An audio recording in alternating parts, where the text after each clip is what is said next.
રાજકોટ શહેરના વાતાવરણમાં અચાનક પલટો જોવા મળ્યો। Racecourse, Kalawad road, Jamnagar road અને ગોંડલ રોડ સહિતના વિસ્તારોમાં વરસાદી ઝાપટા વરસતા ગરમીથી રાહત મળી। શહેરની સાથે ગ્રામ્ય વિસ્તારોમાં પણ વરસાદી માહોલ જોવા મળ્યો। જો કે સારા વરસાદની આશા હજુ પણ યથાવત છે અને ખેડૂતો મેઘરાજાની વધુ કૃપાની રાહ જોઈ રહ્યા છે।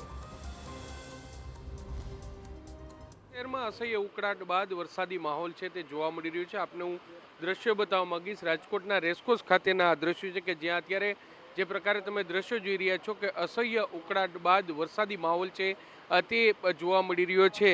છેલ્લા એક સપ્તાહથી રાજકોટ શહેરમાં વરસાદે વિરામ લીધો હતો। જો કે હવે ફરી એકવાર જે વરસાદી માહોલ આવતા લોકોએ જરૂરથી ગરમીમાંથી રાહત છે તે મેળવી છે ને ઠંડકનો અહેસાસ છે તે થયો છે। ઓવરઓલ જો રાજકોટ શહેરની વાત કરવામાં આવે તો રાજકોટ શહેરમાં સિઝનનો ખૂબ જ ઓછો વરસાદ છે તે નોંધાયો છે। અત્યાર સુધીમાં માત્ર 2 ઇંચ વરસાદ છે તે નોંધાયો છે। તેની વચ્ચે જે પ્રકારે વરસાદી માહોલ છે તે જોવા મળી રહ્યો છે તેને કારણે લોકોમાં પણ એક ખુશીની લહેર છે તે જોવા મળી છે। રાજકોટ શહેરની સાથે સાથે જે ખીરસરા, લોધિકા, મેટોડા, જીઆઈડીસી સહિતના જે ગ્રામ્ય વિસ્તારો છે તેમાં પણ વાતાવરણમાં પલટો આવી અને વરસાદી માહોલ છે તે જોવા મળી રહ્યો છે। છેલ્લા 2 દિવસથી રાજકોટવાસીઓ છે તે અસહ્ય ગરમીનો અહેસાસ છે તે કરી રહ્યા હતા, પરંતુ અત્યારે જે વરસાદી માહોલ છે તે જોવા મળતા ક્યાંક લોકોને જે ગરમીમાંથી આંશિક રાહત મળી હોય તેવું જોવા મળી રહ્યું છે।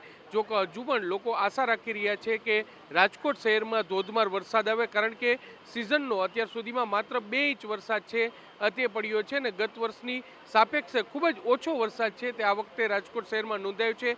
ત્યારે આ જે વરસાદ વરસી રહ્યો છે તે અવિરત અને મુશળધાર વરસાદ રાજકોટ શહેરમાં વરસે તેવી લોકો છે તે ભગવાનને પ્રાર્થના કરી રહ્યા છે, આશા રાખી રહ્યા છે। જો કે અત્યારે જે વરસાદી માહોલ જોવા મળી રહ્યો છે, જે વરસાદ પડી રહ્યો છે તેને કારણે જરૂરથી લોકોમાં એક ખુશી છે તે જોવા મળી રહી છે ને લોકોને ગરમીમાંથી ક્યાંક આંશિક રાહત મળી રહી હોય તેવું પણ અત્યારે જે સ્પષ્ટપણે લાગી રહ્યું છે। વરસાદી માહોલ છે તે જામ્યો છે ને હવામાન વિભાગે પણ જે રીતે આગાહી કરી છે કે આગામી 17-18 તારીખ બાદ રાજકોટ સહિત સૌરાષ્ટ્રભરમાં વરસાદી માહોલ છે તે જામશે। જો કે અત્યારે જે વાતાવરણમાં પલટો આવ્યો છે તેને કારણે લોકોમાં એક ખુશી છે તે જોવા મળી રહી છે। કેમેરા પર્સન ભાવેશ લશ્કરી સાથે મોહિત ભટ્ટ, TV9 રાજકોટ।